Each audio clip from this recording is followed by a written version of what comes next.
அன்பு குழந்தையே, அனைத்தும் தலையெழுத்துப்படிதான் நடக்குமென்றால் என்னை நீ ஏன் நினைக்க வேண்டும்? என் ஆலயத்திற்கு வருவதால் உனக்கு என்ன பயன்? என்னால் என்ன செய்துவிட முடியும்? இவை எல்லாவற்றுக்கும் ஒரே பதில்தான். புரிந்து கொண்டால் நீ புத்திசாலி. உன்னுடைய கர்மத்தின் பலனை நீ அனுபவித்துத்தான் ஆக வேண்டும். ஆனால் உனக்கு என் மீது நம்பிக்கை இருந்தால் எனது சக்தியால் நெருப்பில் வைக்கோல் எரிவது போல உனது கர்மாக்கள் எரிக்கப்படும். இரும்பு போன்ற உன் கர்மாக்களையும் தஞ்சு போல மாற்றி உன் கைகளில் தரச் செய்வேன். உனக்கு நம்பிக்கையும் பொறுமையும் இருந்தால் உன் வாழ்க்கையை நான் சீராக்குவேன். என் மீது அளவு கடந்த அன்பும் பக்தியும் இருந்தால் இவை யாவற்றையும் உன் கண்முன்னே நடத்தி காட்டுவேன். உன்னுடைய வாழ்க்கையில் எதுவும் முடிந்து போகவில்லை. நீ போக வேண்டிய தூரம் இன்னும் அதிகமாக இருக்கின்றது. உன் வாழ்வில் புதியதான ஆரம்பத்தை நான் தருவேன். இன்றை நீ காண்பாய்.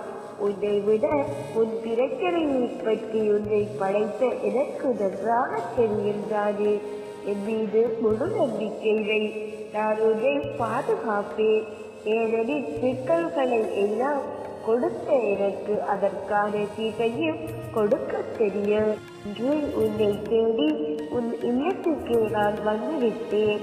எப்போது நீ கேட்டதை கொடுத்தேன் என்று வாக்குறுதி கொடுத்தேனோ அப்போதே எல்லா மாற்றங்களும் நிறைவேற ஆரம்பித்து விட்டது.